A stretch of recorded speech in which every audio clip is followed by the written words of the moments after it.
chez vous hier. Tu as regardé la conférence de presse d'Édouard Philippe et Olivier Véran pendant 2 heures et 12 minutes exactement. Exactement, une très longue conférence de presse, plus d'1h45 de présentation sans contradiction. Manifestement, l'objectif principal de cette prise de parole, c'était de défendre le bilan du gouvernement. Ces 644 transferts ont constitué un exploit logistique remarquable, un exploit médical remarquable et un exploit humain qu'il faut souligner. L'approvisionnement en masques sanitaires s'est considérablement renforcé ces dernières semaines. Une très grande opération d'organisation et de facilitation du retour des nationaux vers la France. La liste serait très longue de toutes les mesures qui ont été prises par le gouvernement depuis le début de cette crise. Nous pouvons dire aujourd'hui, avec beaucoup de prudence, que cette stratégie est pour l'instant payante. Voilà, donc une stratégie payante, des hyperboles, des exagérations à ne plus savoir qu'en faire. Manifestement, ils estiment avoir un bon bilan. Le problème, c'est qu'il ne suffit pas de le dire, de le déclarer. Il faut encore parvenir à le démontrer. Et pour ça, on a besoin de quoi? De faire un peu de rhétorique. Alors, dans toutes ces prises de parole, il y a 2 outils qui sont utilisés principalement. Et le premier outil, ce sont des diapositives. Beaucoup de diapositives, plein de diapositives, des schémas, des cartes, des graphiques, bref, des données. Et moi, justement, j'aimerais m'arrêter sur un graphique en particulier, sans doute l'un des plus importants. Il nous présente l'approvisionnement en masques de la France rapporté aux besoins des soignants.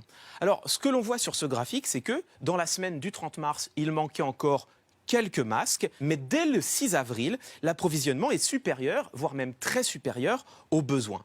Donc en fait, la situation a été bien gérée. Oui, mais c'est évidemment un petit peu compliqué. La première chose qu'il faut remarquer, c'est que ce graphique ne dit rien des masques FFP2, dont les soignants manquent cruellement, alors que ce sont ceux qui pourraient le plus les protéger. Mais ce n'est pas tout.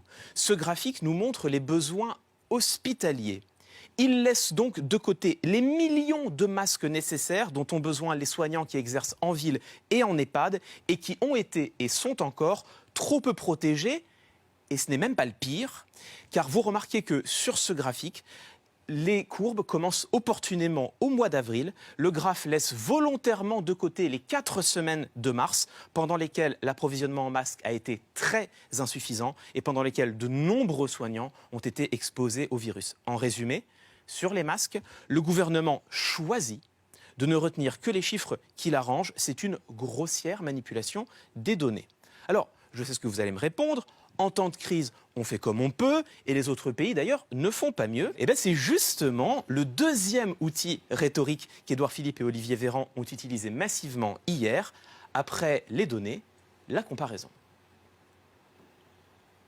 Ces 644 transferts, ils ont été réalisés en France dans des conditions qui sont probablement uniques, qui n'ont d'ailleurs pas été reproduites dans beaucoup des pays qui, confrontés à des difficultés telles que celles que nous connaissons, auraient probablement aimé pouvoir procéder à ce type d'opération. Une rémunération de l'ordre de 84% du salaire net, ce qui est très important, plus important que tous les autres systèmes mis en place dans les pays comparables.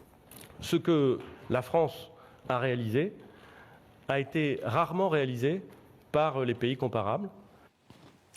Voilà, donc vous voyez que tout au long de l'intervention, on a des comparaisons qui sont utilisées pour montrer que la France a fait finalement mieux que ses voisins.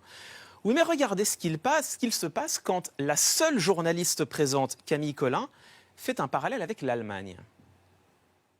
Pourquoi la France n'a-t-elle pas réussi avant à accroître sa capacité de dépistage plus rapidement, comme ça a été le cas en Allemagne? On peut se comparer avec tout le monde. On peut comparer les places de réa, on peut comparer les nombres de médicaments, on peut comparer qui fait quoi avec les masques. Moi, je vous dis juste que je suis fier de mon système de santé français, fier de l'hôpital français, fier des réanimations, fier de ses soignants, et qu'on fait le maximum pour les protéger et nous préparer pour protéger les Français. Voilà, alors là, vous voyez, c'est étrange, hein. Dès qu'on commence à faire le parallèle avec la gestion de crise en Allemagne, là, tout d'un coup, la comparaison n'est plus un outil pertinent et à la place, Olivier Véran déploie un vaste appel à l'émotion qui permet simplement d'esquiver la question. Bref, qu'il s'agisse de la production de données visuelles ou de l'utilisation de comparaisons, l'effet recherché est le même. Conférer une apparence de sérieux, une apparence d'objectivité à des arguments qui demeurent discutables, contestable, voire parfois à la limite de la manipulation. Et c'est d'autant plus problématique quand il n'y a dans la salle qu'une seule journaliste pour poser quelques questions.